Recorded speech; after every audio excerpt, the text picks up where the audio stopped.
going here. 3, 2, 1. We're live, man. Boom. To the world. Boom, boom, boom. We're fucking live. Ooh. Okay, so we're going to try positive politics. I don't know a better way to put that because Positive politics. basically really all that means is we're not going to be assholes to everybody. This is going to take a great deal of discipline on my part today. Yes. But opinions, although maybe dark and harsh, are still welcome. Okay, good. Yeah. I can get that out of my system. No, it'll be refreshing because I think politics is, for some reason, we're in a cycle where politics is extremely negative and extremely polarized. And trying to look at things from a positive perspective maybe might be refreshing. I think it will be. And we'll try to talk a little bit of solutions, if that makes sense as well. Mm-hmm. We'll touch on the caravan. Not touch on. We'll jump on that caravan that's approaching our southern border. That's a fucking mess. What are the numbers up to right now? Because it's down. I don't know. I heard everything from like 7,000 up to 11,000. That's what I heard. Right now? But then I heard that then they've kind of broken off and there's pockets. And so I don't know. I don't know the real number. Last All I number know I is heard was 4. Yeah. And it was steadily declining as they keep getting closer. And then Mexico has done some stuff to try to they've offered asylum to people. So I think the number's dwindling, and I think by the time it actually gets to the border, it's going to be significantly less is what I think. It'll be like a normal day. Again, I don't know which numbers are actually true, okay? Because if you go to one side of the media, you get these numbers, you go to the other side, you get these. God, I hate that. So, but there's over 1,000, if that makes sense. Yeah, I think that's safe. Well, there's over 1,000 per day that try to come through illegally. Mm-hmm. Okay, now I don't want to say that's part of the caravan or not, I don't have a clue. That's a big number. I didn't realize it was that big. And then I heard but it makes sense. A lot of the left side of the media saying 3,000 to 5,000, and the right media saying 6,000 to 11,000. On approaching. Okay. In the caravan. So we'll figure that. So weird when you see like the news photos of it, and they show like this big stream of people, and I wonder if that's actually accurate. Because it's a lot of people. Yeah. And I wonder if they're just showing you like that one perfect shot, but that's it's what really I feel like. Super broken up, and you just have clusters. And that's what I feel. Adding it all together. Yeah. I don't know. So we'll hit that. We'll talk on a little bit on the Dan Crenshaw and Saturday Night Live. Yeah, Dan Crenshaw. And then, man, made it big. Yeah. Not the way he expected, though. No, but I think it'll. Not that he needed help at all, but I think it'll help. No, he didn't. And then we'll go on a little bit of hot balls falling out to DC. That'll be exciting. His balls aren't as hot today. They weren't hot then. They were not hot. They were deflated. Did you hear what some of his? I think what he said his cardio routine was. No. God, what was it? I think he said he's trying to have as much sex with his wife as possible. He said that at the end of a couple of fights. Okay, so he kept with that method. Yeah, that's what he said again. I think they need to have more sex. Clearly, but clearly he didn't have enough. Or maybe he had too much. Maybe he had to. With him, you don't know, man. There is the thing with sperm levels and your aggression and physical energy. Ability to do output. We can dive in. I know the full ass science on that. There you go. So we could jump into that one. That was the doubt. Maybe maybe Derek Lewis needs to listen to that. Maybe Derek Lewis needs to come over here and stop playing with Popeye chicken jokes. Maybe so. I agree with you. Ass mother. So before that, we got to pay some bills and talk about death. Oh, let's do it. Not that death pays bills, but death sometimes does, man. For some people it does. Yeah, so you'll see on the screen, NLG, National Life Group, has a living life policy. So those who have been listening to the other episodes are familiar with this. Life insurance is tough to talk about. Mm-hmm. We're talking a little bit pre-show. Yeah, we were. Life can be a mother sometimes, and stuff happens. And the earlier in life you jump on life insurance, the less it's going to cost you, and the bigger it's going to be there. And then with NLG, the living life policy, the actual special deal that they have going on, when emergencies come up, you have a catastrophic injury, you get a terminal illness, you do this and that and all the way through, you can actually draw from that money while you're alive to ease things and help pay for those bills. So kind of a cool deal. It's super simple, super easy. The link is there. It's jasoncpowell.com/NLG for National Life Group. Gail is our special representative there. So hit her, just go to the website. It's just a click. You send her an email, or you can call her if you want to. It's all right there. No pressure. Like I said before, she only calls you like 9 times a day now. She's down. Yeah, it's down from 20 times a day, but whatever. Maybe business is up. It's too much spread out.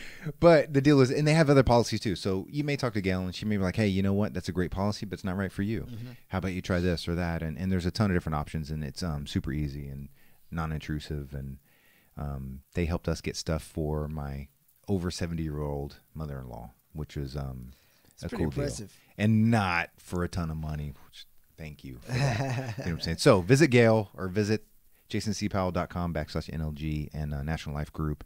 Talk to Gail and have fun with that. Awesome. Yeah. So positive politics, man. All right. I don't know how that eyeball in this thing to transition to small. I wonder if there's a way to make it bigger. You know what? When I'm in that chair, yeah, I need to start bringing my glasses so I don't miss it. Because you can't see. You need that. I'm speaking of getting older, I'm having eyesight issues. It's so weird. Like, see distance fine, but anything small and close is no good. It's a problem. Not a major problem, but depends on how tired I am. If I'm real tired or slightly tired, it can be a struggle. Like I feel like like my grandpa used to have the what do you call those things? The hourglass, not the hourglass, but you know what I'm talking about? Magnifying glass. Magnifying glass. Like the old school round. I thought that was so weird. Now I think I should get one for work. Make my life a little easier because sometimes print's a little tight. Like if I could get that out, it would make things a little. Instead of having to put the glasses on. No, I know. Yeah.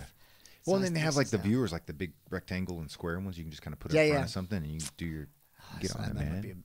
I'm a dust space. I don't have dust space for that. No. I got files everywhere. It's crazy. You just need to go full digital on a big ass screen so you can just zoom all that. And we have both. Okay. But the files, it's record keeping thing. Eventually, all police departments will just be straight everything digital, but we're not all there yet. We're still clinging to the 20th century on some things. Yeah, like chopping trees or whatever. Yeah, well. Yeah, Brazil's got a bunch of trees. We'll borrow theirs for a while. And then grow. We have been. And then sell them back. Yeah. We know what we're doing. Whatever. We have been. But so the big deal. Elections tomorrow. Yes, big midterm elections. Holy mother, dude. It feels like Super Bowl's tomorrow. Kinda, right? Almost, like some major game. For me, politics is such a game. It's a game. It is, right? Exactly. And it feels like the big game is tomorrow. And both sides have all their, players in play, and we're going to see what the final score is at the end of the night. Exactly. And this is kind of, because I was thinking about this the other day. When I think, okay, because obviously I'm more libertarian than anything. I typically vote more Republican than Democrat, but I never go straight ticket. And I voted a while back already, so that's all done for me. There are only a few of the Democrats that really put a bad taste in my mouth. And we've talked about some of them on there. I'm not going to start names because people get all fucking right. But it's really only a few. It's only a handful that to me are really polarizing. And then even watching the Kavanaugh stuff and watching some of the Democrats go, they were grandstanding, but they're grandstanding because there's an election coming up. Mm-hmm. Like they're playing the game, which is exactly what we said. They're playing that game. And when I think about it and I go through and even like we had Brian Middleton on here. Mm-hmm. So he's a Democrat.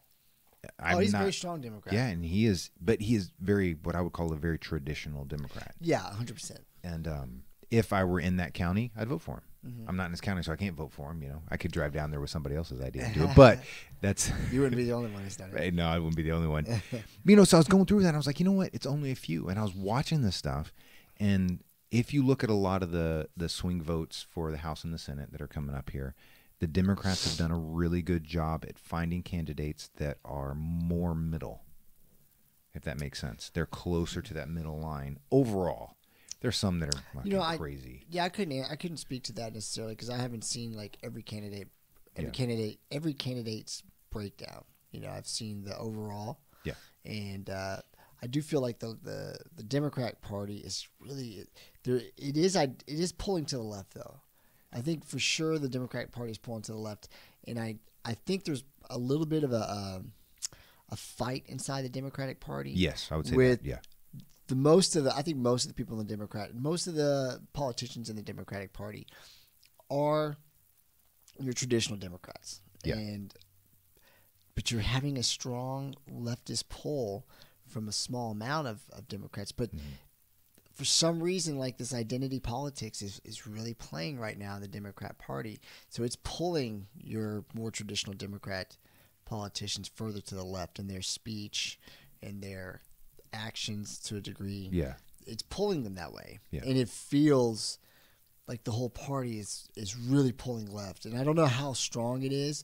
It seems like it. And we might find out after tomorrow how strong, much to the left they've been pulled, but I don't know. I think tomorrow's going to be telling. So it's like this. I think a small group of liberals, they classify as Democrats, but small group of liberal supporters, not the politicians themselves, have gotten so loud and so vocal, and we've given them attention. The media is giving them attention. The media is giving them attention. That's we, it's so they get attention. I hate to include myself in that because I think the media is. But I watch some of the crazy shit they do too. So I'm supporting, I'm still. I mean, you watch it. Yeah, so I'm giving it attention too. Yeah, right? I wish they wouldn't air it all. I wish they wouldn't give those guys attention because that's not what I want to see. Because I don't think that's what's happening in our country. If you watch the news, you would think that we have brown shirts versus for real. Like this is like 1920s Germany, and you got brown shirts versus red coats at war in the streets because that's what it looks like. But that's not what's happening. No, you got these small instances where small groups of people with no jobs and nothing better to do, but join a team, get out there and start yelling at each other, and occasionally throw some fisticuffs. You know? Occasionally. Yeah, but that's not 98% of 99% of the American public. It's not. And I hate that it looks like that. I really do. It bugs me because I'm like, this is not what's really happening. Because I have friends who are Democrats. Like Brian's my friend. Yeah. I have friends who are Democrats.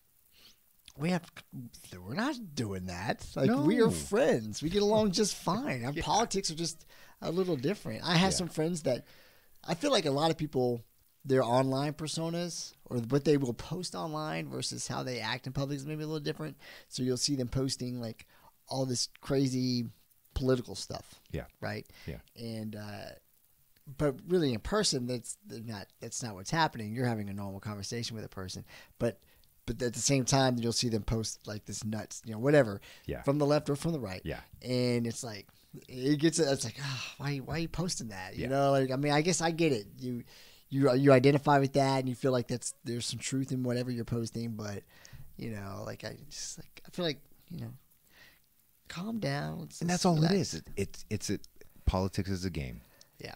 It really, and so like, it kind of go back is I think a small group, a small percentage of both sides, right and left, are getting an unbalanced level of attention from the news, from the media, from other people, from social media, from all that. So I think it feels like there's a trend pulling everything super far left. Feels that way. It feels that way. The reality is it's not going to happen. I think tomorrow is going to say a lot. I think we're all going to be surprised after tomorrow. So I think tomorrow, this is what I think we'll say, I know maybe I'm not sure if we're going to do predictions. I can't say I'm going to make any major predictions, but I would say that if the Democrats win the House, which I think is better than 50% chance they do, but I don't think by a lot of seats. No. But maybe a few seats. Yeah, so it'll be a narrow. If they win, it'll be a narrow majority. They'll be in control of all the committees and everything, and then you're going to see. We're going to find out how extreme they want to go. Yeah. And this is the problem. This is what could be scary though, because there's been a lot of very extreme talk from the left through these first 2 years of Trump's presidency.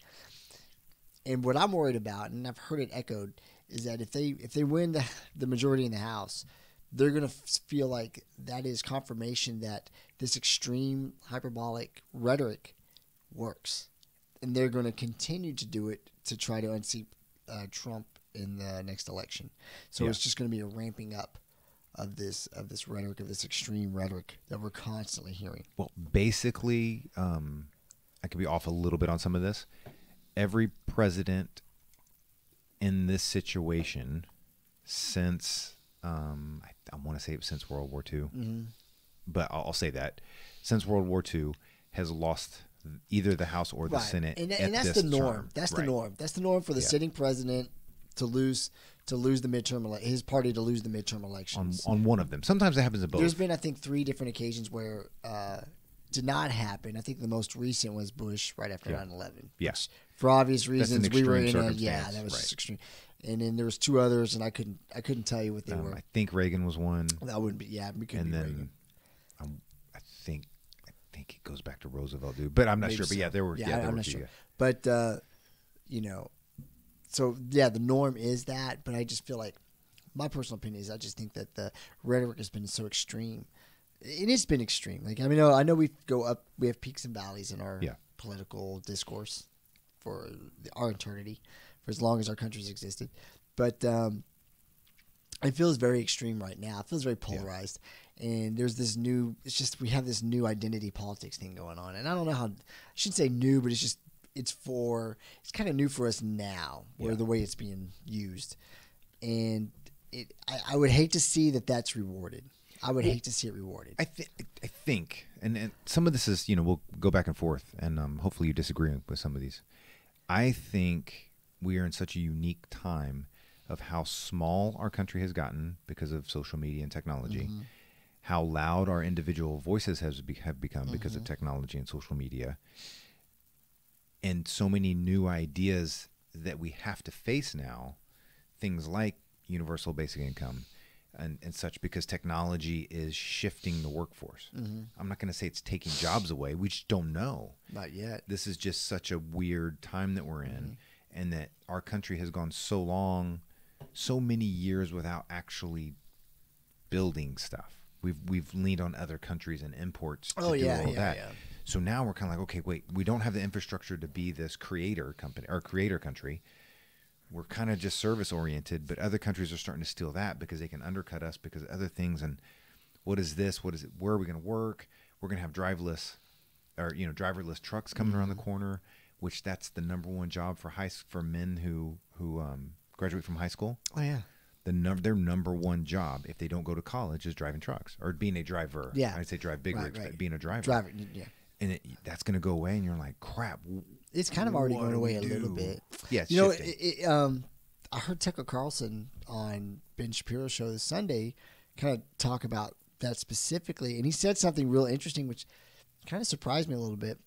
I think Shapiro posed the question to him: if would you put a ban on allowing driverless vehicles to become part of the economy? Yeah.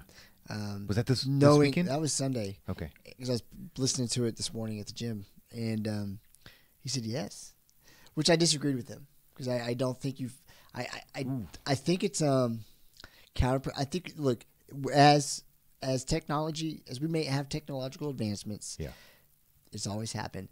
Jobs go away based on some level, right? Yeah, right. And that's a big one.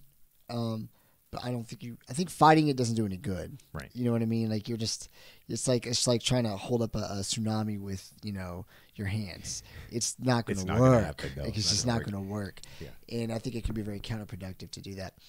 But I also don't think driverless vehicles are as close as we think they are. Because I was listening to another podcast, and a guy that was on there was that was his job. He does robotics and he does AI and all that stuff. And they were specifically talking about driverless vehicles, and he says we're not there yet. It's like we're really not there yet. He says it's a very complex problem. Dealing with the unknown is a very big problem for driverless vehicles. So I think we're still pretty far off having 18-wheelers running down the fast lane if being driven by robots. Because you listen to that, so tell me if I'm right on this. I think with the driverless trucks is they just started testing the technology in FedEx trucks that still have drivers. Right. So what they're doing is they're basically seeing the driver's going, and they're using all the signals. It's just monitoring, and it's what would this thing be doing in these situations? And again, this is stuff that's so far outside of my IQ level that I don't know. My understanding was they just haven't solved. These are all extremely complex problems to solve, and they all have to be solved. But there's a lot of them, and they're not there. Like solving someone walking out in front of a vehicle, right? They don't have that solved yet. Like there's no way to for certain be able to predict that's going to happen and stop your vehicle or make a correction that doesn't cause worse damage and all those things. Like think about I think we don't realize how advanced a system we are. Yeah, we know that we can do all these things and we can drive a vehicle and we can observe 360, operator radio, talk on the phone, catch people walking in front of us, vehicles stopping, going, coming, cutting through. This is very complicated stuff that we're doing technically, but we do it every day, and for the most part, pretty safely. We still have, because there's a lot of people in our country, a shit ton of motor vehicle accidents and deaths. Yes. But if you look at the overall number, it's actually, overall, we've all had an accident. Yeah. But for the most part, vehicles are pretty safe, and we do. So you want a computer to be able to do the same thing, but on a higher level than what we do it. So that's asking a lot, Yeah. So I don't think coming back to, I just don't think we're right there. I think, I think in our lifetime we'll probably see versions of driverless transportation, not transportation, but delivery vehicles like FedEx and stuff like that. I think we're 5 to 10 years from starting the actual testing of one. Like not, I mean, it'd be more than one, but you know what I'm saying? Like actually, like, okay, bye-bye, there it goes. There goes the first one we're running a test on. And I think it'll be in controlled things. It'll be, middle well, they've done it. I think they've done it, from my understanding, like in simulated cities. In other words, they've built the city up. Yeah. Nobody's in it. It's a fake city. But it can stop at the stop signs. It can stop at the red lights. It can stop. They've got stuff like that down. But it's just the unknown. All the amount of variables, the amount of variables that exist for a machine driving in a busy city is a lot. And so this is my thing. Even if that truck is 100% electric, or if it's mixed between diesel or gas and electric, or if it's still all diesel, or whatever the fuck, we're going to need more maintenance and more maintenance crews and more things. So those jobs are going to transition. Yeah, no, for sure. I mean, new jobs pop up. And it's not going to be just high-end labor. It's going to be blue-collar jobs are going to pop up. That are going to be more mechanical jobs are going to be necessary, because you're going to have more vehicles running 24/7. Because the minute this is possible, you're going to have more trucks on the road. Yeah. They're going to put more out there. They're going to be delivering more goods, more stuff. Our population is increasing, so more stuff's going to be needed. More blue-collar jobs. Yeah. And I think these will be high-paying. I think these will be good-paying. Literally the way our economy is going now. Our standard of living, even though our economy, you see that, it's always on a steady up so far. So, it's going to be good paying jobs. These are going to be jobs where you go to, a trade school, you learn, and it's like a plumber and stuff like that. You'll be working on driverless vehicles. And I think trade schools, they're already trade school trending. The attendance is trending up big time because universities cost so fucking ridiculous, and you don't make your money back unless you're in a specialized field like doctor or something like that. Yeah. And that's a small group of people that very small group of people. Yeah. So, the future's exciting, and it's kind of neat. It's kind of neat to see us going there. But I don't think I think it's further off than what I thought. I used to think it was a lot closer. About 6 months ago, I was like, "Oh crap! They're going to be fully operational in like 5 years." Yeah, I was thinking of 5-10 years. Like, they'll be able to maybe put something out there that's being monitored under a controlled environment, under certain circumstances type thing. But and I think in bigger cities, I think our HOV lanes are going to turn into it'll be lanes. I think that's how they'll do it. I think initially it's just going to be, there's going to be lanes dedicated to driverless vehicles. Yeah. And you don't get in that lane. Like there's bus lanes now where you're not allowed in that lane. Exactly. Right? Yeah. Some assholes are still going to jump in that lane, and that's what the cops are for. Yeah. So we'll always have a job, but for sure, there's going to be assholes jumping in that lane. The election, the highest amount of women running that are also have military or high level service experience. Interesting. I didn't know that. I know they have McSally that in Arizona, and I think she's up by a couple points. Last I heard. I hope is she the ex-CIA? No, she's the fighter pilot. Okay, fighter pilot. Martha McSally. Am I saying that name? Yeah, right? she's fighter pilot. Yeah, she was a fighter pilot, and very exciting. And her opponent is a lightweight compared to her, in my opinion. Actually, a fruit. She was like part of a witch society or something. Oh no! All this weird shit. And I'm like, how is this race even? You have a woman who is a fucking fighter pilot. Does anybody know how smart you have to be? Not just smart, but physically capable. Like you have to be almost a superhuman to be a fucking fighter pilot. And she's running against this person who used to practice witchcraft. Like, is this a joke that it's even close? Yeah. It drives me nuts. Well, there's stuff. It goes in. Take Dan Crenshaw's seat here. Right. It's basically whoever has the R next to their name wins.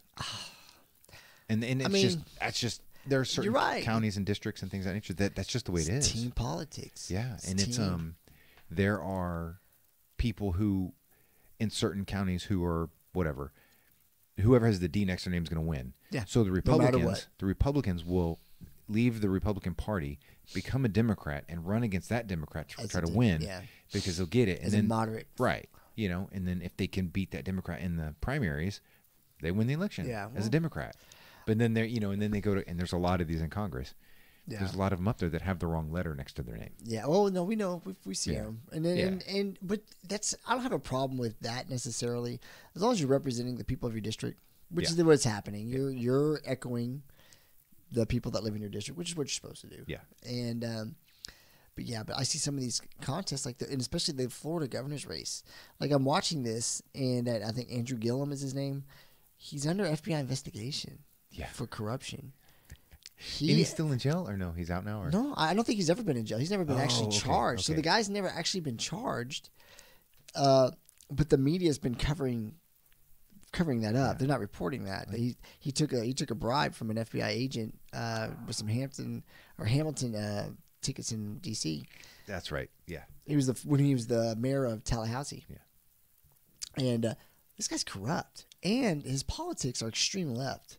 Like he's not like kind of to the left. Yeah, I mean, he's straight up socialist, redistribution, take the money from the rich and give it to the poor, even everything out type guy. Like he's extreme. Like it's not even close. But he's up. How is it? He's up by a few points, and it's like I think he's up by like 5 or 6. He's probably going to win, and I'm like, I don't understand. Like this guy Beto O'Rourke here, who's actually for a minute was giving Ted Cruz a little bit of a run for his money, and I think Cruz has a pretty comfortable lead now. But I'm like, if you looked into this guy's background, like if a Republican, getting back to the media drives me nuts, because they're just so dishonest. If a Republican had that background, been arrested for burglary, been arrested for DWI, changed his name and kind of pretended like he's Hispanic, he'd be crucified. Yes. Crucified. But this guy, they just don't talk about it. And then you had the what do you call it? The Veritas Project expose his own campaign manager illegally using their campaign funds to help. Like I'm not going to crush him on that in the sense of yes, it's wrong and it's illegal. Yeah. I mean, they were trying to give blankets and food to people who just crossed the border and are starving and hungry. So I'm kind of mixed on like, well, it's not like they were using it to go party.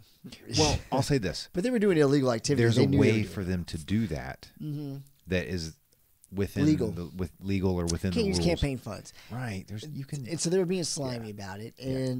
But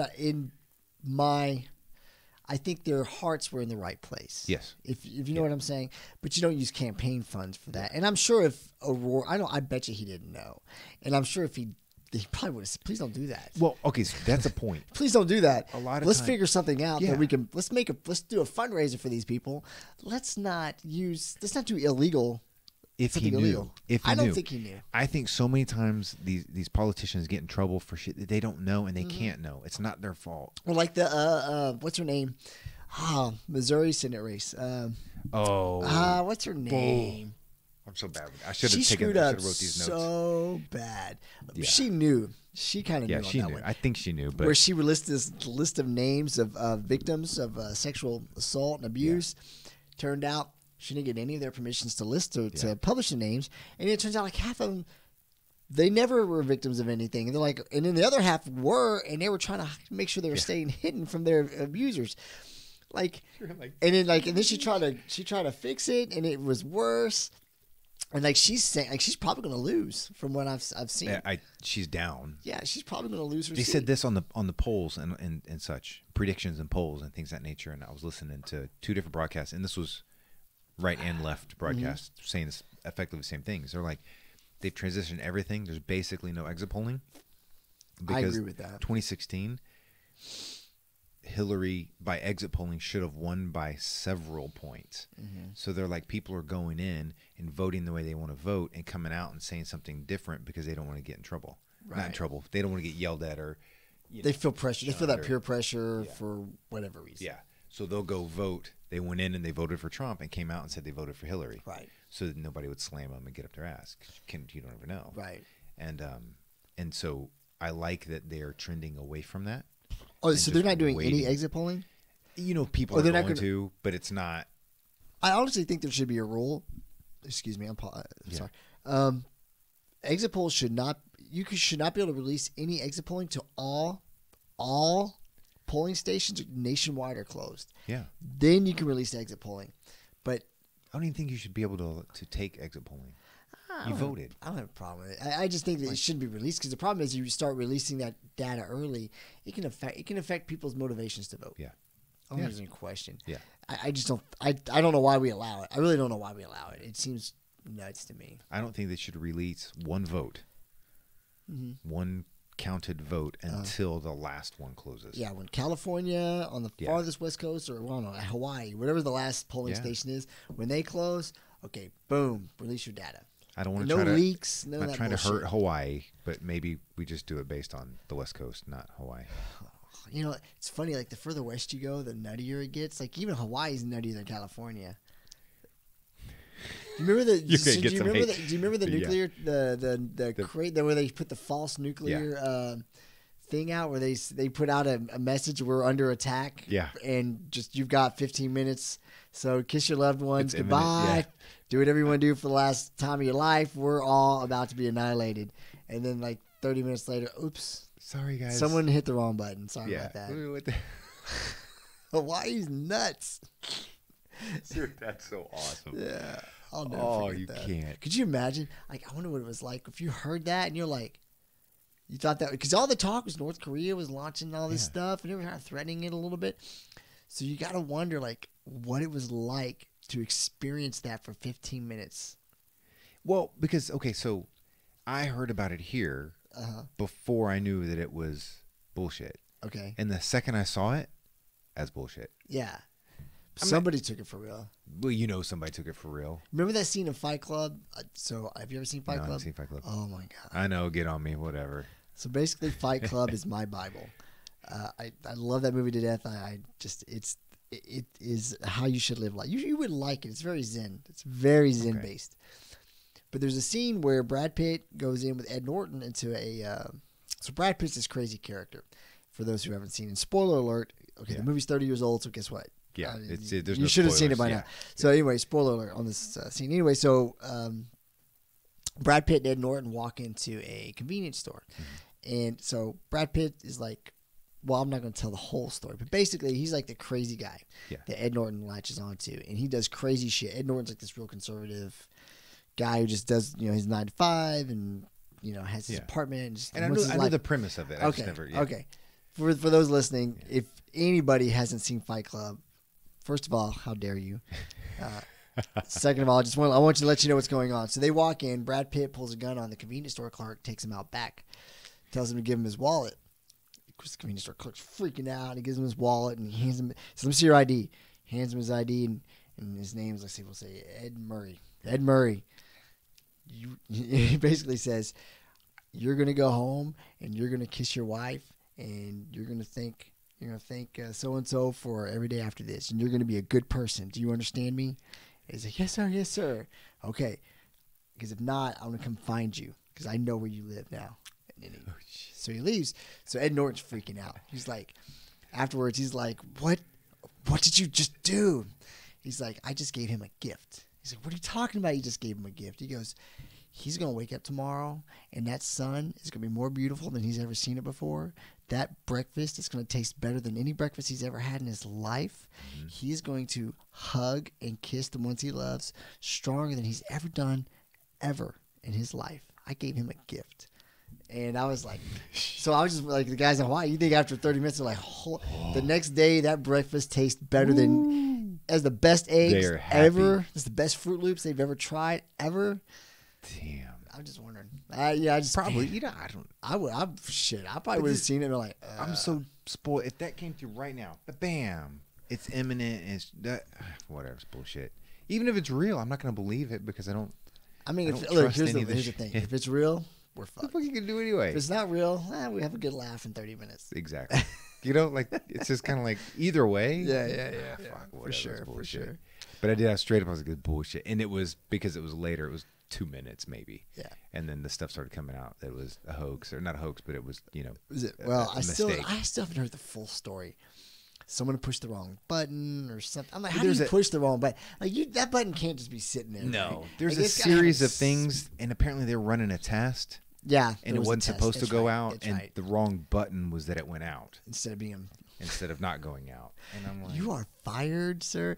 Could you imagine how fired you were? Like, especially if you knew it was your job. Hey, Joe, did you make sure that doesn't go out? Did you turn the other?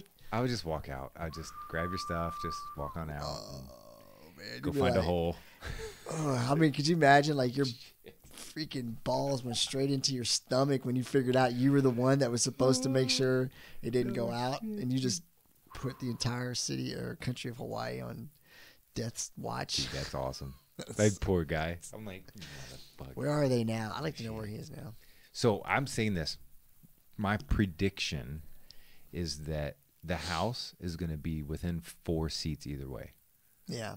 It's literally going to be as split down the middle as it could possibly. If it's split down the middle, what do they do? I don't know. Well, how many is 435 seats, right? It's not an even number. For some reason, I thought it was an even number. I don't think it's an even number. I want to Google it just to make sure. Yeah, Google that. But I believe it's an odd number. Intentionally, so there can't be. Oh, could you know how amazing that would be if it's 1 seat difference? Well, there's going to be some serious. Somebody's going to get rich off that lobbying. I think you're. So funny that pops right up.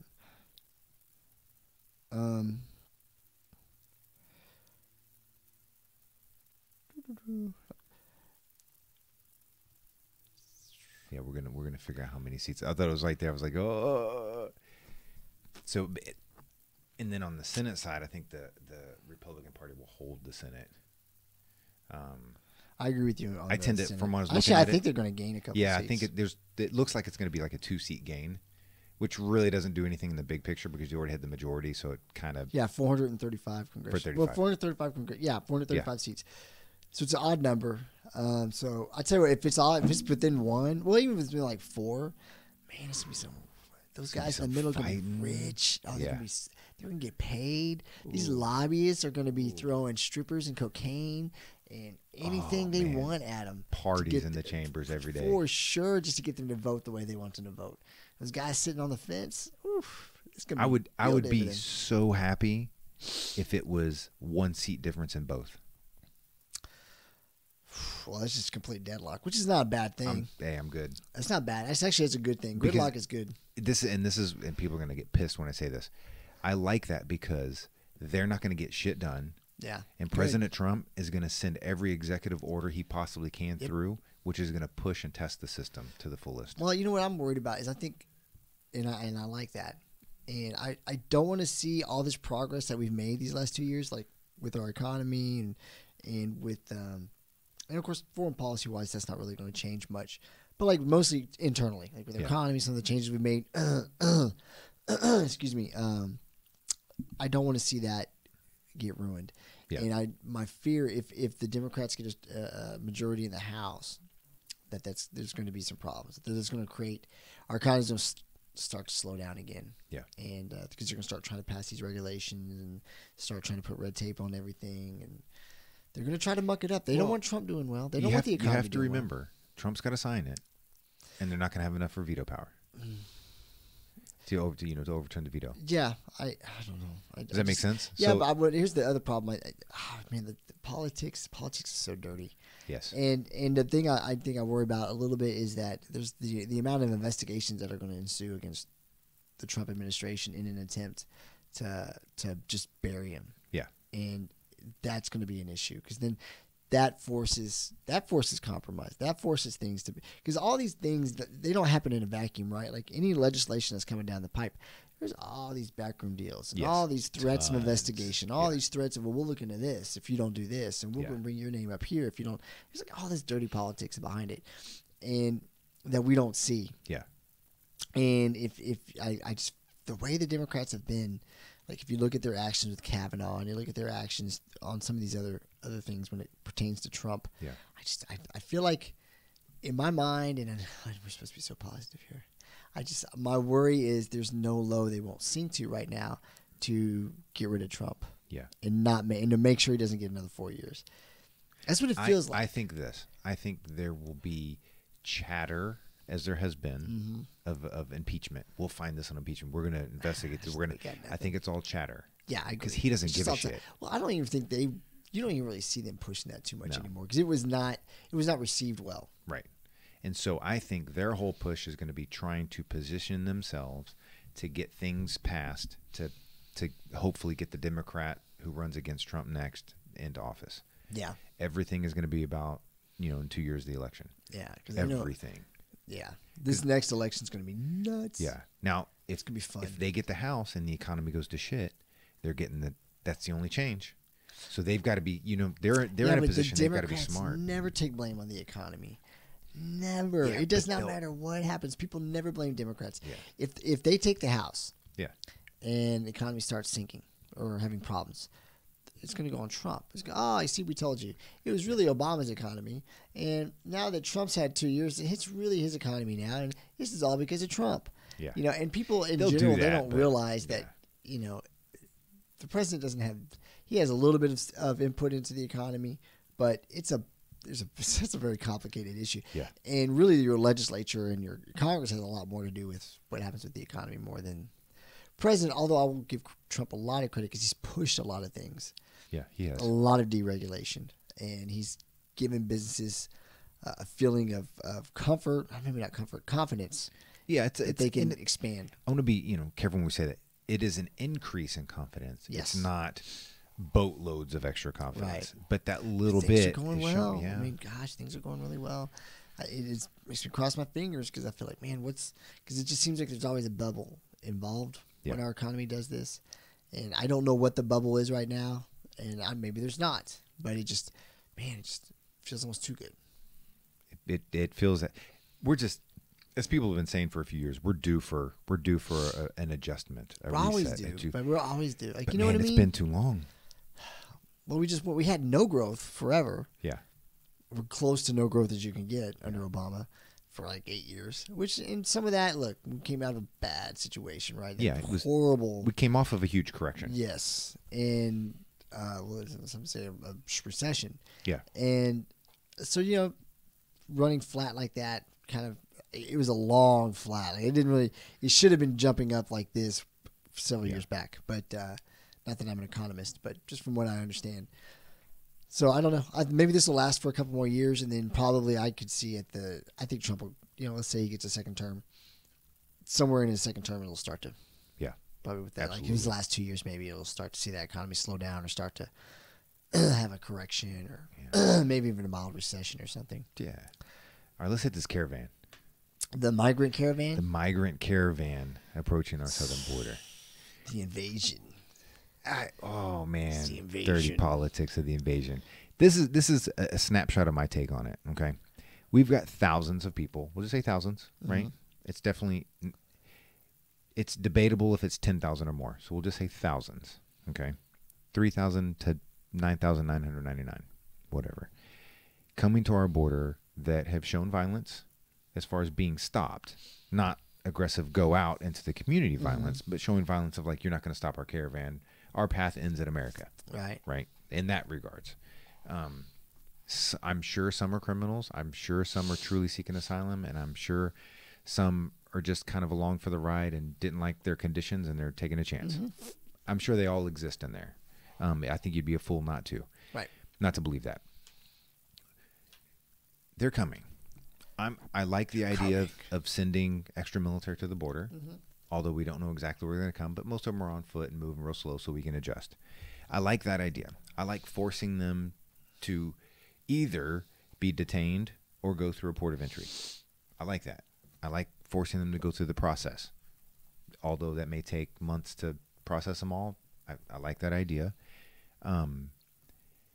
I think we need to treat this like a natural disaster. Send FEMA trailers, send tent cities, send all this shit down there so we're not trying to play catch up behind the curve, because they're coming. We're not going to shoot them down at the border. They're getting across the fucking border. I mean, let's be real, right? In some shape, form, or fashion, they're getting across. So why not stage at a few of those ports of entry something to deal with and manage them, and then send our own agents, in quotations, across the border to this caravan and say, look, we are ready to receive you. We're ready to process you. We see this as inevitable. Please go to these areas. Don't cross illegally. Go to these areas. You're going to get processed. Here, there's food, there's shelter, there's electricity, there's these things. You can come and you can live in this area, right? It's sustainable. And then I think that gets you around the in quotations, detainment of the youth for the 20 or 21 days. Because they're not necessarily detained. I don't know. Does that make sense? Yeah, I know what you're saying. You're creating a temporary facility to process them as opposed to detain. Does that make sense? Yeah, the only question I have is if you could legally say they're not detained, because we have attorneys involved, and I think we have to recognize that this is not a spontaneous migrant caravan. Well, you can play the game of, and this follows in the law. You're free to go, but you can't go till you're processed. So this is a processing facility. That's a legal detainment, not a detained. You know what I'm saying? I'm going to disagree with you that they can pull that off, because I don't know that that's the plan. But once your freedom of movement stopped, and if they've entered our country, then I tell you these guys, but they have basic rights just like anybody else in our country. Yeah, once they're here and once they've stepped on the soil, then they get the same rights. Now we can send them back if they're not legal citizens and they crossed here without inspection is the proper term. They'll get sent back, but while they're here, they are due your basic rights just like anybody else. So if they're detained, they're detained. Yeah. You can't get around the legal definition of being detained. That being said, I do think that now, first of all, the United States, this is what this is, and this is the way that we're treating it. It's not the way it's being reported by the media. Again, this is why it's a mess. Can't stand the media, because they love to fake report stuff and to get people fired up over something, and they don't understand what's occurring. I just saw a story on 60 Minutes last night about AR-15s and the favorite gun of mass killings, and I'm like, more people are killed with hammers than AR-15s in this country every year. Let's calm the fuck down. But anyway, that's a different topic. So I think what we're doing is it's called a humanitarian mission, in which you're very well aware of being in the military. I've been on humanitarian missions before. Then that's what they're doing. I think they're sending support personnel down to assist Border Patrol and to assist ICE and Customs with what to do once these people are here. Yeah. Because you're going to need tents, you're going to need doctors, you're going to need all these things which the military is ready for. Yeah. Like we are I'm not in the military anymore, but the military is very experienced with dealing with situations like this, with mass groups of people that need to be housed and need medical treatment, need food, need all those things. We do it all the time. We do it around the world. We're doing it now. Yeah. In who knows how many spots. You just don't hear about it. But we do it constantly. So this little bit of migrant is nothing. Like, they can handle it. That's why 15,000 troops, it's all support person. No one's lining up and is going to shoot anybody. No. Calm down. That's what I was like. When they said that, I'm like, calm down. Because Trump made a comment, people throw rocks. Look, this literally happened to me when I was in Panama, when we had a bunch of Cubans that were released, like 10 or 12,000 Cubans. They threw rocks at everybody. Yeah. Killed a couple people, actually. And it's very serious. It is very serious. It is. Like, a couple people died. So, I mean, that's his point, is that, throwing a rock is, if you throw a rock at somebody, they have a right to defend themselves. Yes. So that was his point. which you'll see. This is what's going to happen. Could happen. Yeah. Is when if we have all these tent cities set up, they're going to look like detainment facilities because that's what they are. Yeah. And you're going to see little guard towers and stuff pop up because that's how we build them. Yeah. And it could kind of look on the outside, if you look at it from a certain angle, it may look it may look bad, but it's not. I mean, it's as good as you can make it. It's a temporary facility that is positioned and built in such a way to maximize the security for everyone involved. Right. So people can't escape Right. or leave out without being inspected and Right. being cleared to enter the United States. And so that there's control because you have mass groups of people in there, not all of which are good people and good actors. And there's a possibility they may try to force their way out of a facility like that. Of course. So Yeah. you'll see guard towers and all this stuff. And I'm a little worried about it because I know the media's going to get a hold of that. And when I had to do it in Panama, we had a media blackout. We didn't allow the media into the area. Not because anything bad was happening. It's because we didn't need the headache, and we're in Panama. We're in a foreign country. We can black you out. You don't get a right to. So in the United States, you can't black. Well, they can, but to some degree. But I mean, it's a little more complicated. So anyway, I think that's what they're setting up. It's just support personnel, just to deal with the issue. You have a lot of people who are going to be diseased and have issues from walking and riding for thousands of miles, and plus they don't get great medical care where they're coming from, obviously. So you just have a lot of issues that have to be dealt with. Now, I heard this from the last Caravan, right? And I don't know the truth on this, right? Close to 90%. So basically, they process them. They give them these GPS ankle monitors, and they go through. That's pretty cool. And it's this whole deal, and they've got to come back and report to their hearing 60 to 90 days, somewhere in that window, and the whole thing. That I had heard that very close to 90%. Actually returned for their hearing. Oh, wow. And of those that returned, number. yeah, I was like, wait, what? And it seemed to check out. I did quick looks. It seemed to check out. And then I think it was of those that returned, over 70% were sent back. That sounds about right too. Without issue. So I'm like, what do you mean without issue? Like as far as they went, like we'd have to like put them out. Yeah, they didn't run and flee again and flee back in. Yeah, I mean, once we got them, we got them, right? And they could have crossed again. But I'm just saying, from that one, we got it. We're not allowing you to be here for asylum. We're going to get you back. Right. And then they got them. Because most people coming don't have a real case for asylum. Right. And being from a poor country is not a case for asylum. It is not. But that, if you ask the media, it is. And it's like, look, in that case, we would have to take over 2/3 of the world. Yeah. So now we're about to have 3 billion people or 2 billion people enter our. Are you kidding? Like that's your argument. Basically, that's what your argument is. That's the thing, and I'm like, that's my biggest deal. Is because I have a soft heart for people who go through a bunch of bullshit they don't need to go through. I do too. You don't get to pick where you're born. You don't get to. It sucks. It sucks. You don't get to pick it. We're so fortunate, one, just to be human. Two, to be in America in this day and age. Like for sure. I don't even know the statistics on that, but it's got to be ridiculous. It's got to be incomprehensible. Being born here is like hitting the lottery. I think for even more. Sure. It's like hitting like 2 or 3 in a row. Yeah, because the fact that we're so fortunate. Yeah. And you've been to a lot of places where people live in extremely squalid conditions. I've been to a couple places like that, and it's heartbreaking to see. It's heartbreaking. It's so unfair.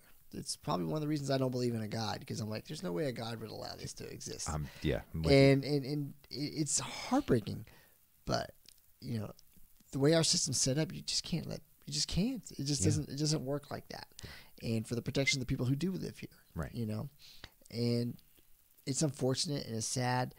And I think our country has done a good job of being a force for good for the most part throughout the world, trying to make other places better. Yeah. Maybe we're not always we screw up. We mess up. And maybe our execution is not always the best. is a way to put it. Maybe I don't know, but I think as Americans, our hearts. I think it's one of the things that's great about our country is that as Americans, our hearts are always looking to make things better for people, including liberals. Yeah, I just think they're a little misguided in how they want to do it, but absolutely, their hearts are in the place of we want to help people. Yeah. We want people to have a better life. We not only do we give hundreds of millions of dollars to countries across the world every year with nothing, just here. Yes. Just foreign aid. Mm-hmm. We also send supplies. We also send doctors. We also have millions of people who go on, in quotations, like mission trips and, all of these things to countries in need all over the world. And some of those are religious based and some are not. And Americans are spread across the world giving and giving and giving, right? We as the size of our country, although big and although populated and all that stuff, do not have the resources or capacity to make the entire world up to our status. No. It can't happen. It's unfortunate. There's corruption. There's this. Go to Mexico. It's the closest thing. You know what I'm saying? It really is the closest. Been to Mexico many times. So much corruption. So much crazy shit. It's a beautiful country, too. Mexico's a beautiful country. Oh, yeah. Yeah, but you see the corruption just in... go to any city. Yeah. You see the unbuilt buildings. You see the... we're not even talking about the narco corruption. Although narco corruption is basically what runs everything there. Yeah. It's sad. And the Mexican people, great people. Yes. Great people. Amazing people. They're mired in a bad situation. Yeah. It's kind of interesting to talk about Mexico because, with Canada going full legalization on weed, now I'm hearing rumblings that Mexico's flirting with that. Mm-hmm. And to my stepping it up, but this new incoming administration appears to be very open to legalizing weed in their country, possession. Yeah. And, man, that would be... Look, I think one of the best things we could do in our country is legalize weed. Yes. We're going to be there. We are. We're very close, especially with Canada legalizing fully. That basically, I think, probably, I used to say 10 years. No. I thought the federal government would do it. Before I was thinking no later than 10 years from, say, today. Yeah. It'll be full legalization federally. With Canada doing it, I say less than 5. I really believe that. I think Trump may do it. That's what I'm saying. I was going to say, crazy enough to do it. Before he's out of office, I could see it being fully legal and on a federal perspective. Yeah. States are going to have a lot of control to do things. I think you'll see states fall in line. I think the public persona on weed is so, at this point, I don't know the stats, but it's definitely well over 50%. Yeah. And as the new generation is coming up, it's only increasing. Yeah. And I think honestly, legalizing weed, besides easing the burden on a lot of things here in our own country, eases the burden on Mexico, and maybe takes. Weed isn't the only thing narcos make money off of, but it's a big chunk of it, and it would take that away. It takes that off the table. I think it's like 60%. I think it's less than that. I heard between the other drugs that they do. Or maybe it was 60 is everything else and 40 is weed. Probably. That sounds a little more 60-40 accurate. split. I think that sounds more accurate to me. Because they make a chunk of money just on human smuggling, since we're talking about the migrants. But they all kinds of other drugs that they're bringing in. The human smuggling includes sex trade and the stuff that's going on with that here in our country. Yeah. So narcos are still going to make the money, but I think legalizing it, especially if all three of us, Canada, Mexico, and the United States, legalize it, which may happen within the next 5 years, it takes it off the table. Yeah. It takes it off the table for them. Or it forces them, what may end up happening, you see a lot of these narcos, because they're experienced in dealing with weed, become partially legitimized. Yeah.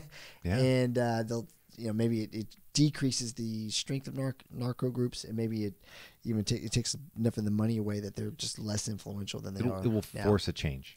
Yeah, for the positive. I don't know how much. Look, we need to do something, man. We got to do something, it's ridiculous. And people got to let go of this feeling that weed is the devil. Like, and I see it's less and less, but there's still people that hold on to it, and it's like, guys, you're brought up on propaganda, and recognize that. There's a lot of hallucinogens that need to be legalized. Yeah, that it's ridiculous. There's positive benefits to some of these hallucinogens on people who deal with PTSD. Yes.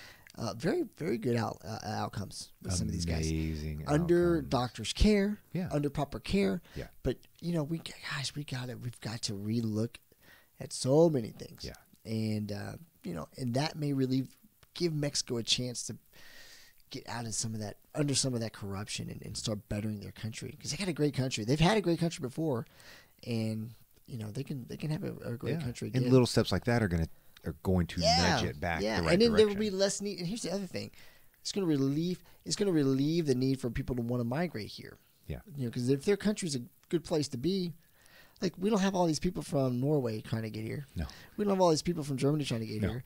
I mean, you have a few, but they're pretty happy where they are. They got beautiful countries that with decent economies, and they can have, if they have a chance to have a decent life where they live, they're not. No one wants to leave their home. Exactly. So I think that's one one answer maybe Yeah.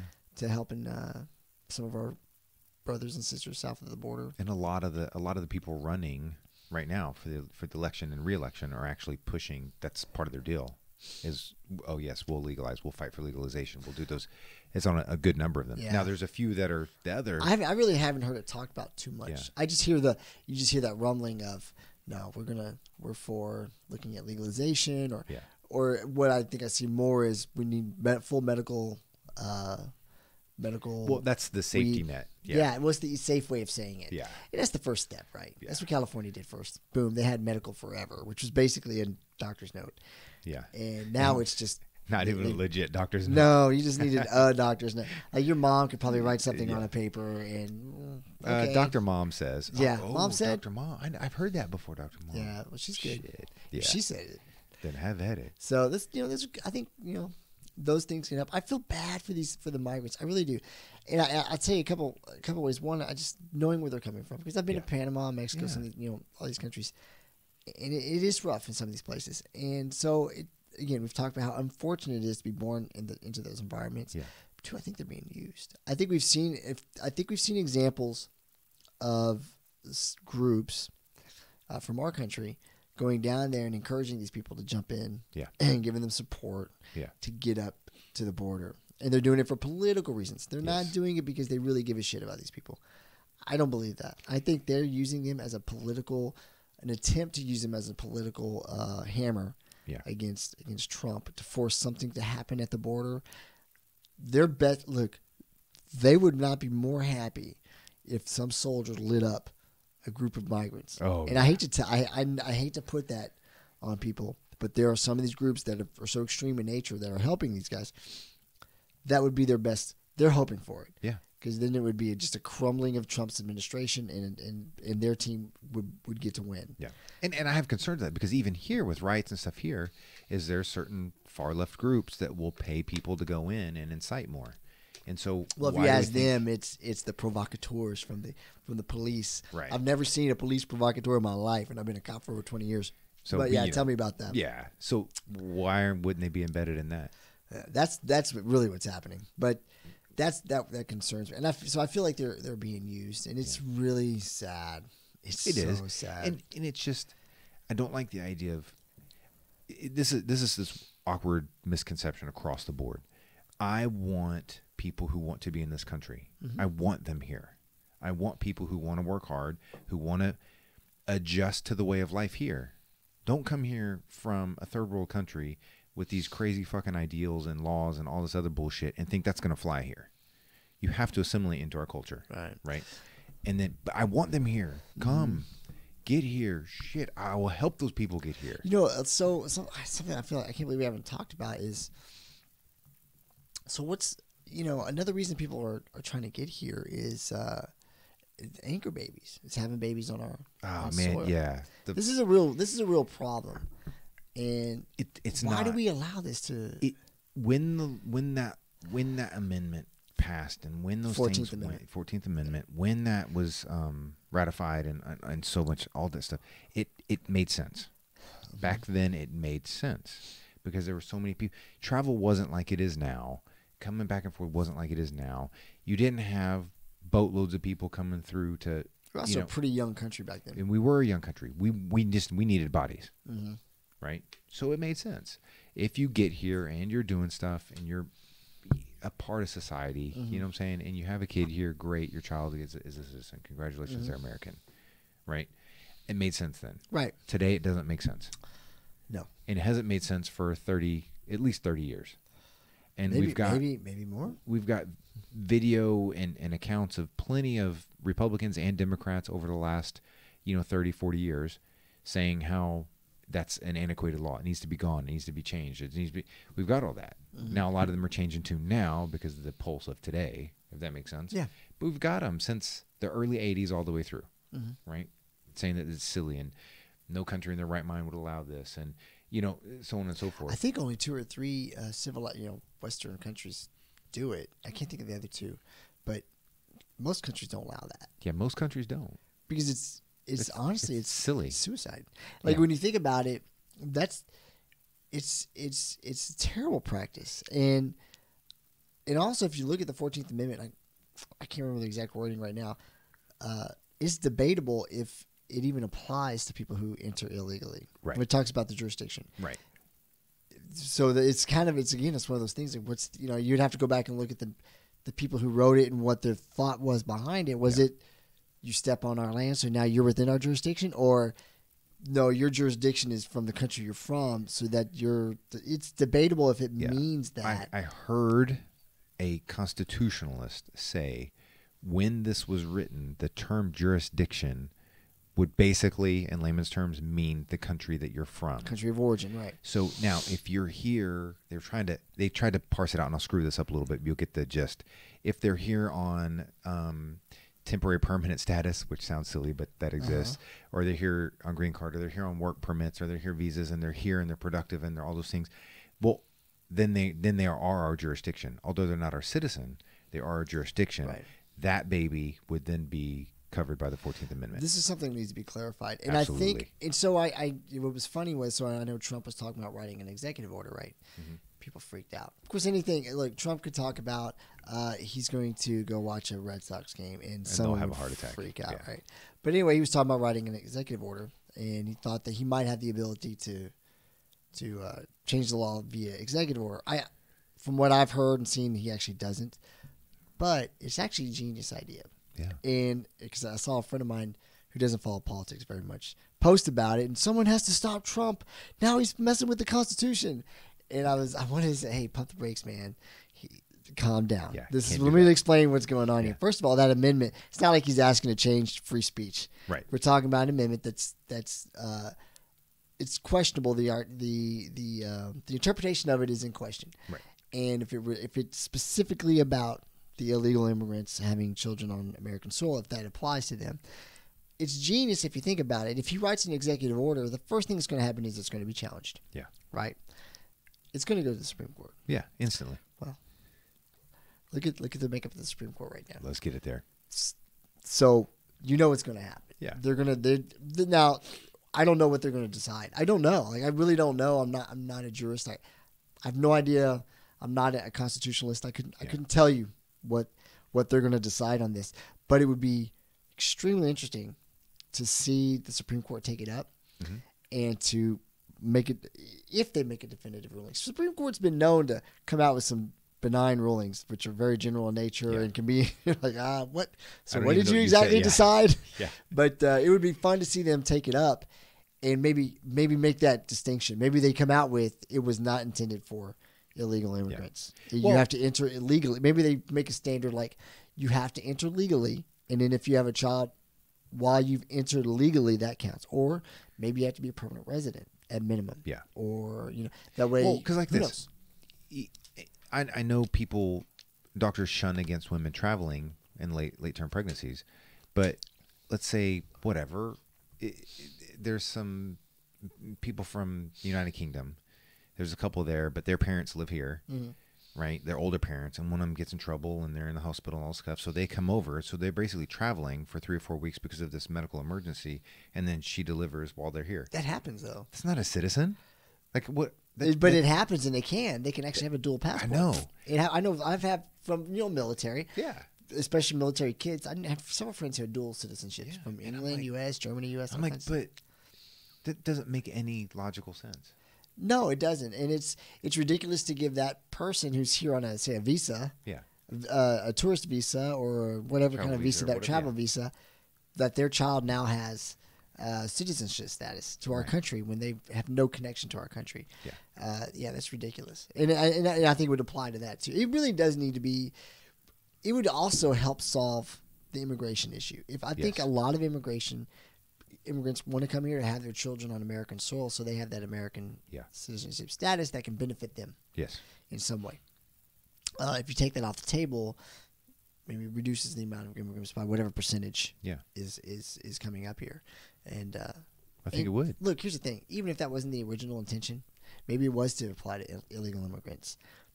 Well, let's change it. Like it needs, not that we could change it in today's climate. We can never pass an amendment in today's climate. There's never going to be, It would just we'd have to be in such a much better place than we are today. But we need to look at it because it's a problem. I don't agree that illegal immigrants should be able to have their child on American soil, and that's an American citizen. I do not agree with that at all. Yeah. I have a hard time even with people just traveling through and all. I don't think that should count either. Like, I think you should have to have some type of permanent residency here, some type of legal status here. And you're here, even if you enter legally and you're seeking asylum and it takes you 9 months to get into court and you have a baby here, no. Yeah. Unless your asylum is granted. And then that's a different thing. But if your asylum is not granted, then no, you or your child do not have it's not legal status. That's silly. I agree with you. And it doesn't mean I don't want immigrants. That's the other thing. Because people, especially, they attack anyone who is, you just don't want immigrants. Well, we're all immigrants here, and we're all, holy crap. Can we stop that? Like, really? Can we stop that? That's not what we mean. You know, genetically speaking, there are no indigenous people to this land. Genetically speaking, there's no indigenous people to any land. Well, thank you, right? You know what I'm saying? Mean, like, Jesus Christ, how many different people have come through every land and retaken it from somebody else? I mean, it's always been like that. You know what I'm saying? Like, it's just it's so silly. I hate those arguments. That's not real. And I get into one of Steph's things.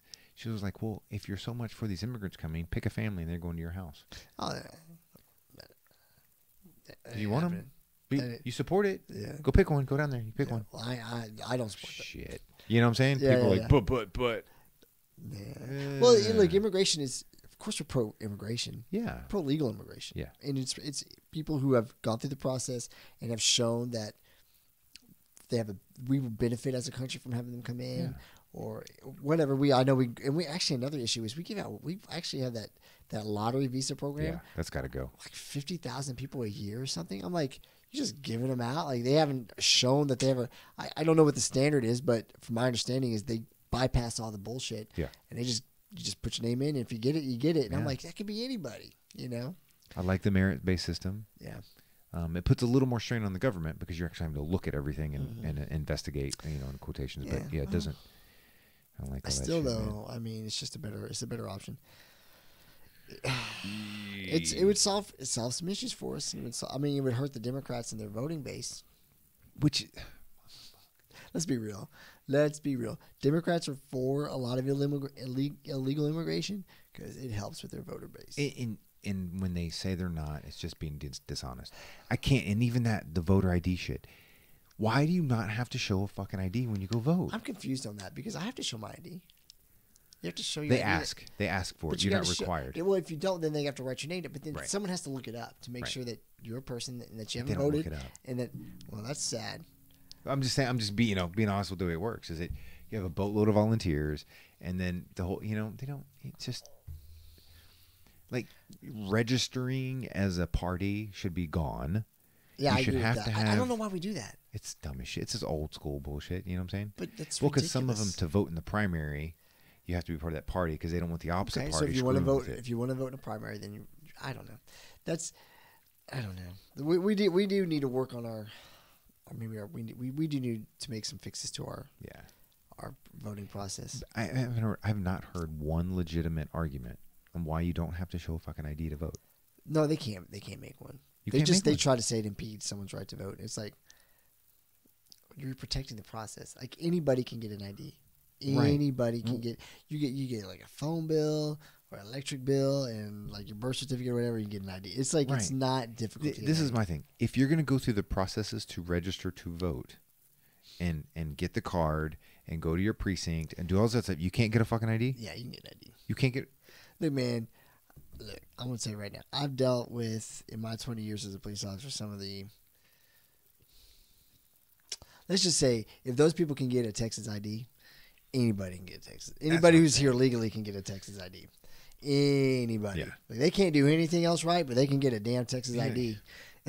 So I can't go get an ID because I have warrants. They'll arrest me. Okay, well then why are you voting anyway? You know what I'm saying? Like, I'm all for going back to having. Hey, you should have to do a little test that shows you can read and write, and it shows that you know the difference between a Republican and a Democrat, and you can identify each other's platform. If you can do that, okay, you can vote. We'll call that blank ballots. You have to write the name down. Blank, and you got to spell it right. Well, I don't know. You just got to be really close. No, you got to spell it right. And we could even do it on the electronic ones. You type it in, so there's no penmanship issues. Yeah, for sure. Ding, ding, ding, ding, ding, ding. You got to, right. So like, it'd come up presidential ballot. You got to type in the name. blank. Type in the name. I agree with you. You know what I'm saying? It'd be amazing. Down. Here's the that would definitely weed out district. some bullshit. Weed out the deal. straight ticket. Where's straight tickets? I hate straight tickets. I hate it. I hate straight ticket voting. That's it's so lazy. Away. It's so lazy. It's gotta go away. It's so lazy. It's gotta go away. So many people who shouldn't be getting elected get elected that way. Yeah, I've never voted straight ticket. Nope. Never. Nope. I have always, if I understand the race and I understand the person, I'll pick. Yeah. If I don't, pass. I don't. And there's even local stuff at local elections where I'm like going through, and they're like, oh, well, this bill, that, and I'm like, I don't really know. Pass. Blank. Leave it. You're not required to check everyone or to dot everyone or punch everyone.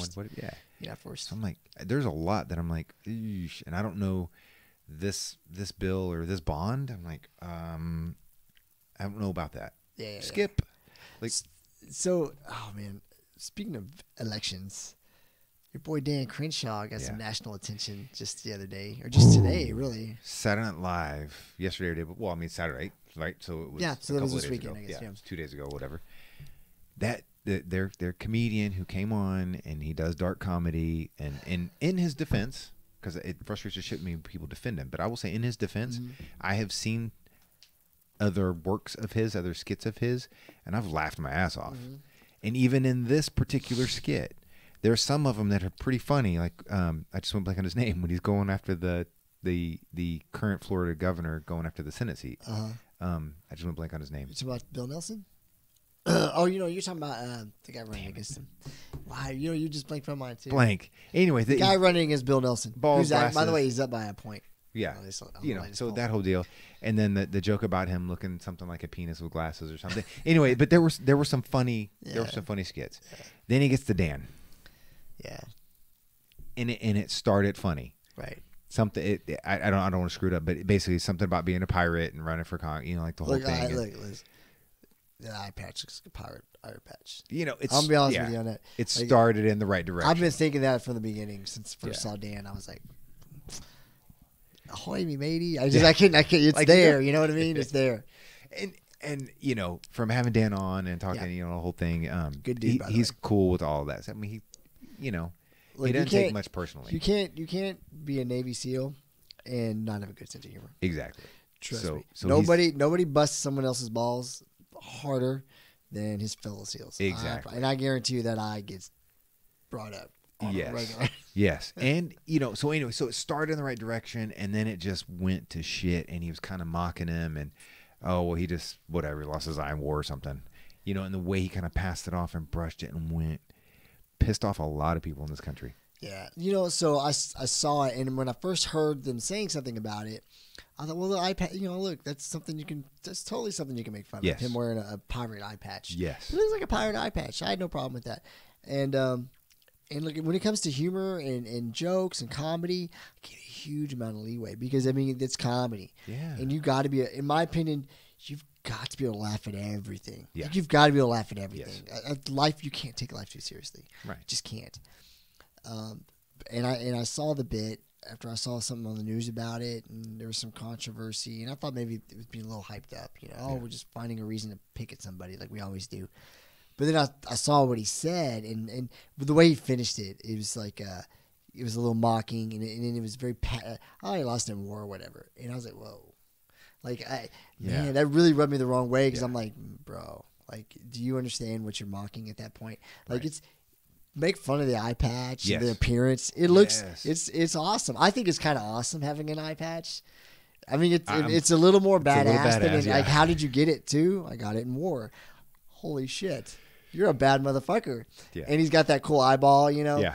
The glass eyeball. It looks pretty. I would has the crest on it. I would totally just wear that all the time. Have you seen it? People because it's got the crest on it. I haven't seen it personally. I've never met him, but I've seen the pictures of it. Yeah. And it looks awesome. I'd be like, fuck the eye patch. I would just motherfucker. But the way he just the mocking of losing it in war. Yeah. And maybe I don't know if it's because of who we are and our backgrounds, and you're like, whoa, you're not one of us. You don't get to, and I can't even say I'm one of, he's a SEAL, he's an elite group of people. I'm not one of them.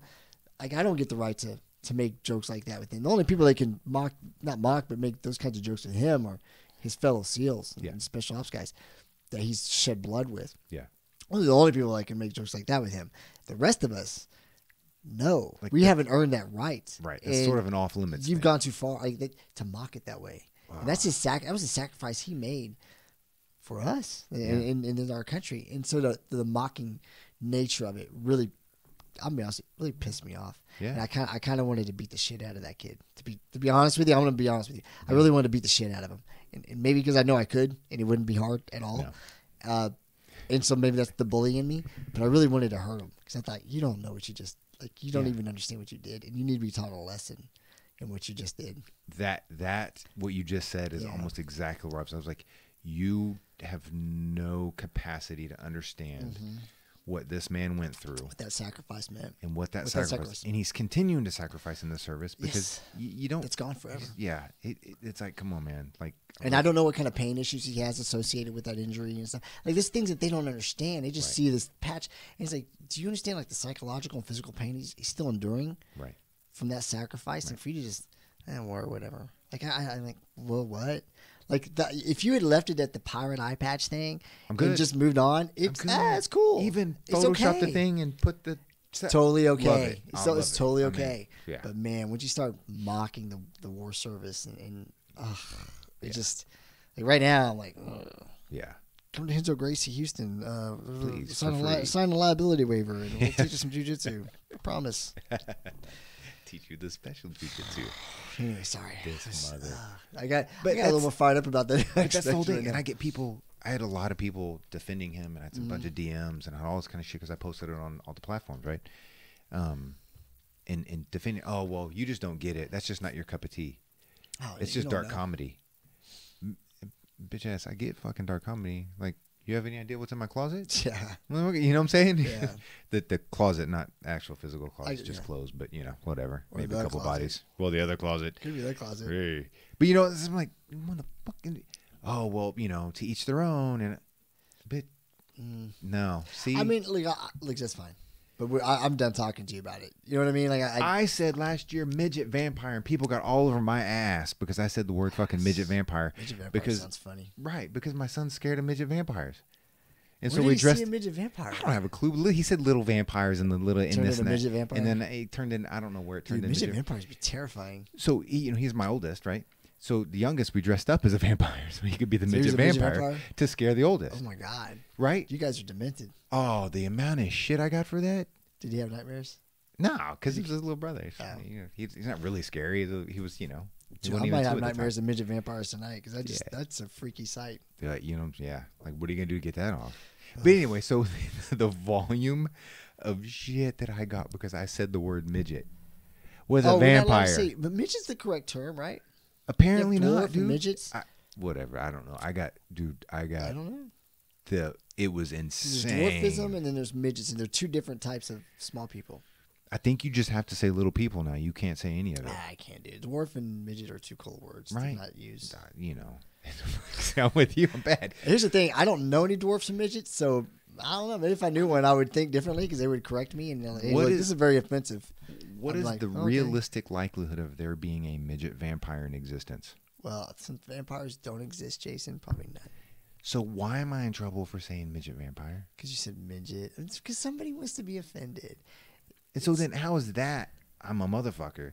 But then somebody mocks a highly decorated wounded veteran from Navy SEALs that's running for Congress, and that's cool. Yeah, well, again, we're back to teams. So if it's on your team, it's okay. If it's against your team, then it's horrible. You're a horrible person. And for the record, I was still pissed as shit at Donald Trump then, President Trump now, for mocking. Look, I've been pissed at Trump for a lot of stuff. Yeah, and I'm not gonna lie. McCain's service, like when look, I didn't agree with McCain politically on very few things. But one thing I had a huge amount of respect for. Something else that rubbed me wrong about the McCain thing was some of the people that really talked down. I can't think of the right term, but they minimized his sacrifice in Hanoi Hilton. And it's like, guys, do you realize he could have gone home? Yeah, like he was given an offer to go home, and he chose to stay. And that's what I'm saying. I'm like, everybody there broke, by the way. Everybody there broke. Yeah. Like, you're not going to stand up to that. Right. Nobody stood up to that. Right. And people have different levels of when they break, and I've never been tortured or anything like that, so I can't speak to that. But I would never ever look, man. The guy's services, his military service is not in question. Yeah, and now disagree with him politically on a lot of stuff. Yeah, but nothing that's to do with America. his military service. Right. Exactly. You're not gonna see me down. So when Trump did that, that's Trump, and that's somebody who's never served and never even been in a position to. Right. So they don't understand, and they say things like that and have no understanding of the impact of what you're saying. But I'm going to say equally, it's a little different, but I was very upset at that, just like I'm very upset I at would this. say I'm equally well, maybe a little more because Dan's a local guy, and you've had him on the show, and I've followed him a little bit, and so plus as a SEAL, and I have friends who are former SEALs, so it's like I know, like, I have an understanding, and then it's like, ooh, and you're just this little shit on Saturday Night Live, and I look at people like that, and I not look down on them, but you just have no understanding of what's really happening around the world, and you're just living in this bubble, and you don't even know it, and it drives me nuts. So when I see that mocking comedy, I kind of want to beat the shit out of you. Yeah. Just to that's how it felt. Hey, here's the real world. That's why I was like, I'm choking the fuck out. I'm like, you know what I mean? I got angry. Yeah. Yeah, I actually got angry. Yeah. So speaking of, I'm going to totally switch topics. Do it. And I didn't even tell you about this, but so Friday night, I took Lisa to see Bohemian Rhapsody. Okay. I don't know if you're a Queen fan. So you're my age, so you're around. Yeah, Queen was a heyday. Yeah. So you know who Queen is, and I know a lot of people do. And man, bro, like that was a freaking amazing movie. It was good. Oh, it was so good. So you ever leave a concert? I don't know if you've been to a lot of concerts, but when you leave a concert, you're just jacked. Like, man, they fucking nailed it. Yeah. They played all the right songs, and you left in just that buzzing mood where you're on a buzz and a high. And where was it? The movie? No, yeah. The Bohemian Rhapsody. It's about Queen. No. But just local here. Is it at all the small ones? No. It was a movie. It's no. I know. I just I didn't know if it was a short run or big run or meaning like Greenway Plaza movie, or is it full? It's full. Okay. It's full on. Okay. It's like a major motion picture, and it so it was just so good. And it really kind of centered around Freddie Mercury, the lead singer. Yeah. And first of all, I didn't know he's from Pakistan. His family's from Pakistan. Oh no shit, I didn't know that. I had no idea. He's very light skinned, so I would never.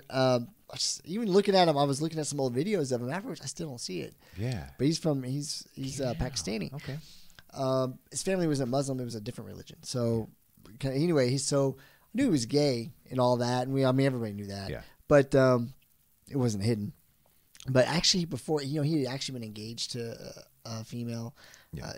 I guess he was very much. The movie portrayed him being very much in love with her, but he was gay, or figured out he was gay at some point, and they still maintained a close friendship. But the movie was incredible. Like the way they synced his voice with Freddie Mercury's. Now I know from my understanding is he was actually a very good singer, the actor. Okay, and did a really good job of mimicking Freddie Mercury's voice, and there was a little, from my understanding, they used a little bit of overlay to make sure it really synced up perfectly. But man, it was incredible. Like the movie was incredible. Because I've watched a couple of documentaries, mostly on Mercury. Yeah, but kind of the whole Queen path and the whole thing, and it's like it's the whole story is pretty cool. I mean, it's kind of an inspiring story, and but I never knew the Pakistan thing. He's Pakistani. They showed what was great at the end of the movie. They showed like pictures of his real family. Yeah, and you see it. You're like, oh my god! Like I see, and like when you see him with full hair, and you see it, like okay, I kind of see it there a little bit. His skin was a little darker. I guess living in London, I guess the skin lightened up because there is no sun out there. Yeah. And that's what I was like hearing him speak and this and this. I'm like, well, he grew up, well, from the time he was 8, actually, I think from the time he was 18, he grew up in the. Oh, he was that old? I think so. I think they kind of implied that at one point in the movie. Or he is a teenager anyway. He was like maybe a young teenager when he moved to England. But I think his family was a little bit well to do. So he probably went to like a British school or something in Pakistan and was probably learning English from the jump. So, because his English is flawless. Yeah. That's what but yeah, man, that movie I highly recommend going to see that movie. I literally left. They played it right. They kind of made some stuff happen fast. Like, it wasn't like they were just getting picked up that quick. Yeah. But it was really incredible. And I like the way they kind of showed Freddie Mercury and what he was going through as he was very different from everybody around him. Yeah. And so he was a little bit of an eccentric oddball. and kind of socially awkward. And had a hard time making real friends. And he got used. They showed where he was getting used by some people and his awakening to that happening and kind of centering himself back to. It was a really great movie. I would go watch it again. And I couldn't recommend it highly enough, especially if you like music by Queen. Yeah. Oh, because it was like you left a concert. Like, he played a lot of Queen's music. I think Dehan knows about 90% of the whole "We Will Rock You" song. Oh yeah, that's one of the best. But they finished up. It was great. They kind of ended it with their performance at Live Aid, and that was amazing. I remember watching that as a kid. By the way, watching Live Aid because it was a big fucking deal. Everybody was playing Live Aid. I was telling Lisa because Lisa's too young for that. I don't even think she's born yet when they did Live Aid, my girlfriend. But I was like, I remember watching that on MTV, watching Live Aid. And but they kind of end with the Live Aid performance, and they end with almost the whole performance. Like, that's how they finished the movie. Yeah, it's like a 20-minute set. From the actual footage? No, they recreated it. They recreated it. I went back and watched the original performance. Like, I pulled it up on YouTube. Man, they mimicked it almost perfectly. It was like every little movement. Like, there's a part where he goes up to the key right before he gets started, and he's up here and he fixes the little stabilizer or whatever for the key. He does it in the movie, and I watched him. He did it. Like, they literally went back and, like, the movements he did on the stage, they like choreographed everything down to exactly, like, the guitar player. Everybody was doing the exact same movements, and they recreated the entire stage. And then they CGI'd the crowd, but but you couldn't tell. But then when you watch the original and you realize how big the crowds were again, like I don't even know if they even do concerts like that anymore. Where it's a sea of people. It was just literally. There's been some. I know, like, they're still older though. It's amazing because you see the ripples through the crowd, stuff, and then everybody's singing. And wow, like I don't think I've ever been to a concert like that. Like, I couldn't imagine. Anyway, the movie was. I can't stop talking about the movie. Now I want to go see it. Yeah, you've got to. If you go see a movie, I highly recommend Bohemian Rhapsody. It was an incredible movie. It was an incredible movie. I think I'm going to check it out. I think you would really like it, especially if you like that. If you like Queen's music. Yeah, and that's. I do. I'm always a fan. Like, I grew up. It's a cool style. It's different. It's unique. I was saying this. This was a few years back. I was like, if all of that whole group, the whole situation was today, and that music never existed, that music would be, again, almost the exact same ways it was there. It would be equally as popular today. I think they're going to re-release a lot of it, and it'd be kind of interesting to see. I don't really pay attention to billboards and all that stuff. I'm kind of too old for that. But it'd be kind of interesting to see if it takes, because the music is so good, like, especially their greatest hits. Yeah, I think it's kind of timeless. Queen is definitely one of my all-time. I guess maybe it's my age, because I'm still like kind of like. Queen, Led Zeppelin, Pink Floyd, but then Pearl Jam and some of those bands, Nirvana. I think even Pink Floyd, if they came out today, again, it never existed, and they hit today, it would. I think they would be one unique. Yeah, it's just. But they don't make music like that anymore. And I was talking to Lisa about it, and I was like, like, some rap's okay, but they just don't make music like this. Like, these guys wrote their own songs, a lot of them, not all, but a lot of them. And their music was unique. Like, it was unique and it was original. Now everything is so incredibly just synthesized, produced. They showed a scene, and I thought it was pretty accurate. They're like, look, so the next album we want similar to this one, go work on it. And so they had to go someplace and they had to write their songs and they had to put it together. And they had their little group of people that helped them put it together, and then they had to bring it back to the producers and say, here we go. Or the record labels. Yeah, here we go. And then they listen to it and they decide if they were going to go with it or they're going to make them go back and work on it some more. And they don't do that now. They have it prepared for you. Yeah. Here you go. Go to the studio, knock these out. We had the best songwriters in the business put this together for you. So this is exactly what people will respond to. We have the perfect algorithm that we know everybody, the perfect beat that everybody's enjoying, and this is what you're going to do now. And then you get Drake. Exactly. No knock on Drake, man. Make your money, buddy. But I'm not knocking him, but they just don't. Music, man. It's just. I was like I make the boys I make the boys listen to jazz and listen to blues and live and all that stuff. And they're like, it sounds different. Like, yes. Yeah. It's music. Yeah, it's music. Yeah. It's people playing instruments. Yeah. And having actual talent, like literal talent. Yes. Like literal. Like I didn't realize. I forgot how good the guitarist for Queen was. Yeah. And you're like, oh my God, I forgot how. And then you're watching him play live, and you go, fuck, man, he's just nailing everything. It's not like sometimes you listen to bands currently, and you hear them live, and they're not hitting the same notes. No. Like, not the same notes that you hear on the whatever download. Now I can't even. I don't even know what we call it, LP, CD, whatever. But that you hear on the download, you're not hearing those perfect notes very often. It's so hard. Very often because our ability to hear them now is so much greater through our technology, but you don't hear it. Yeah, well, they're not hitting it. They're not playing those that's notes. What I'm saying, yeah. And some do. I've seen a couple where they do. But, man, back then they played. They literally knew how to play. Like, it was not it's no joke. Anyway, it was great. I highly recommend it. I thought we'd end on a positive note. Closing positive note. What's your prediction on the game, man? I think 28-10. Cowboys. Oh, my guess was 27-13 Cowboys. That's pretty close. I think Amari Cooper makes the difference for the offense. Like one of those touchdowns. I don't think he's going to be hyper productive. No, but there's going to be one or two drives. Yeah, I think so. This is what's going to happen. I've already figured it out. Take it to the bank. No shit. Titans are not going to change anything defensively. They're going to come at them the same everybody else has, and they're going to make Dak prove that he can actually throw the ball. They're not going to make any exceptions for Amari, but I think Amari is a special talent. He was in a bad situation in Oakland. Yeah. And I think he's going to be very excited. I do think he's going to make some plays. I think 4 or 5 catches. I see 4 or 5 catches. And it's going to the defense is going to, and it's going to force the defense to go, oh, shit, we're going to have to cover this guy. They're not going to be able to they're not going to be able to load up the box like the teams have been doing all year. And you're going to see Zeke start getting holes to run through. Yeah. And you're going to see Zeke from last year. I'm interested because Titans have the number 3 defense. Yeah. They're sprinkles from the number 1 defense. Mm-hmm. They have the number 1 red zone defense in the league, and then the number 2 or 3 scoring defense in the league. Yeah.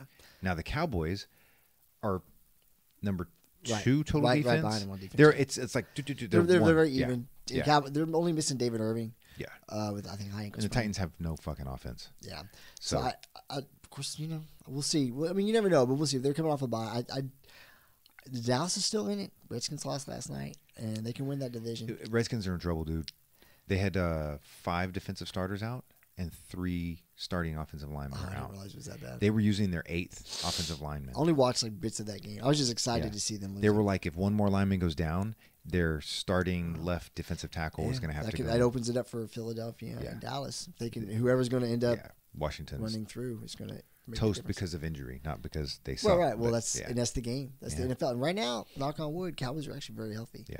For a team that's part of the season, they've only got they haven't lost anybody for the year. No. With the exception of Travis Frederick at the beginning. But that didn't necessarily. But that doesn't count because he didn't even start. So I really do believe Cooper's going to make the difference. I really believe it. That's the one thing. That's the one thing they were missing. Because their tight ends are actually starting to come along a little bit. So putting a number 1 receiver there. Is he happy? There, Is Cooper happy? Does he seem happy? That's all the reports are. He's extremely excited to have another shot. Well, not another shot, but to be on the Cowboys, and he's further along in the books and the playbook than what they expected him to be at this point. Because it was Bills he went to first, right? Bills to Raiders. Yeah, I think so. So he was the number 4 pick. Yeah, he was number 4 pick. It was Bills Raiders because that's when Shady McCoy went up there, right? And he was hyper excited, and then Bills were leaning on what's his nuts, the Thomas. This is his 4th season or his 5th season. I think this is his 5th now. Okay, he's had 2,000 or 3,000 yard seasons. Yeah, and then he had a couple 2 Pro Bowls. Yeah, but the last 2 seasons were down. But I think it's just the Oakland situation. I think Oakland was just a bad spot for him. Cool. All right, man. So we got to get this. Yeah, actually, that game's in 45 minutes. Oh, what? Well, really an hour because they don't kick off till 7:30. Yeah. So thank you, everybody. All right. We'll catch y'all on yours tomorrow. Yeah, we'll be here. So we're gonna have Frankie Martinez. Why does that sound familiar? Well, he's a friend of ours that we started with. He's a brown belt. Should probably be a black belt. Yeah, he's a local guy. Should be a black belt, but he actually has some disagreements with Ronnie and I about a lot of stuff we talk about. Oh shit! And he's let his disagreements be known. So we invited him on podcast so he can tell us to our face. We'll talk about that after. Okay, we thank you, everybody. Out and get at it. Peace.